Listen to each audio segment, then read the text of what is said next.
This is a residential lease or rental agreement. You will start here by putting the date that you're preparing this form.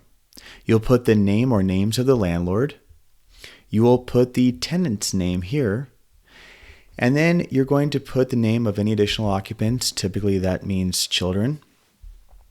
Could be an in-law. Property located at, here's the property address, the city, the zip code, the county, the parcel number, which can be found on a tax bill from the seller, from an old MLS listing, from tax data on the MLS, from the county assessor's website. But if you still can't find it, you can leave that blank and come back to it later. The important part is that the property is identified here to the best ability possible. You're going to put representation. Now, you're going to put the name of the brokerages, not the name of the agent, but the company that agent's associated with, that brokerage. And if by chance one party or both parties is not represented by an agent, you can just put NA here or draw a line through it.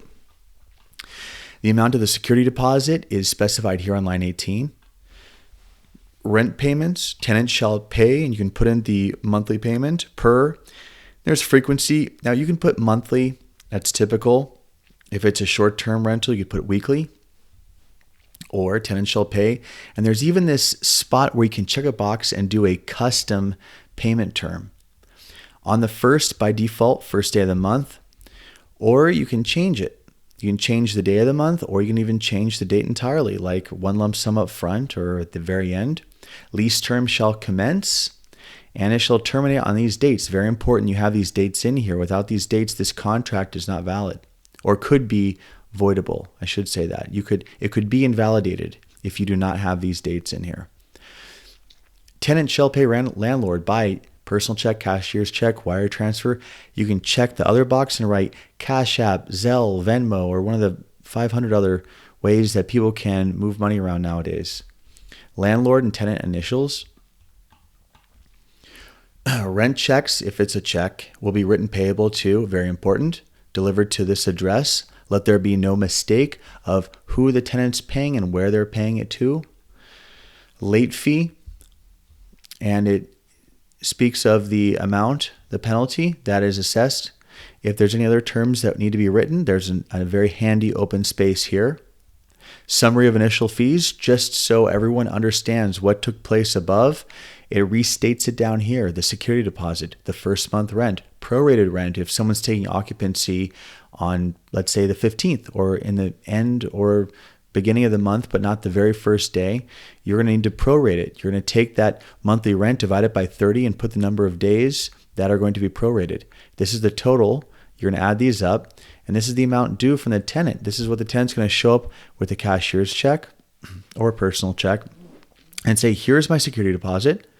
Here's my first month rent, and here's a prorated rent because I took occupancy 10 days prior to the first of the following month. Access, use, and entry. This is where it's stated how many keys are given to the tenant. Number of keys, mailbox, remote controls, garage door opener, etc. Parking, very important to identify what the parking situation is here. Smoking is prohibited in the following areas. You could just write everywhere if you wanted. It's pretty common at this point, but or you put everywhere outside of premises, whatever you want to put. Additional terms, again, more handy open lines to write in whatever terms you can come up with. Initials of both parties, utilities. Tenant shall pay for all utilities except landlord shall pay for maybe landscaping, maybe pool maintenance, etc. And then community restrictions. Sometimes there's an HOA with all sorts of rules. And it should be noted what those rules are. No hanging laundry on the fence. No hanging your pool towel over the fence to dry.